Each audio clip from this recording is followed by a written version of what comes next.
السلام عليكم، مرحبا بكم في قناتي.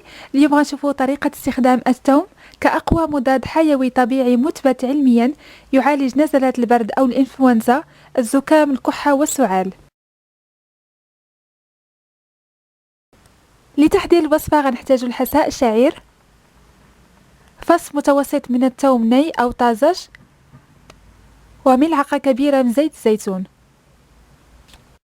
للاستفادة من فوائد الثوم كمضاد حيوي يؤخذ ني أو طازج، يهرس جيدا أو يقطع إلى قطع صغيرة، ثم نضيفه إلى الحساء وزيت الزيتون.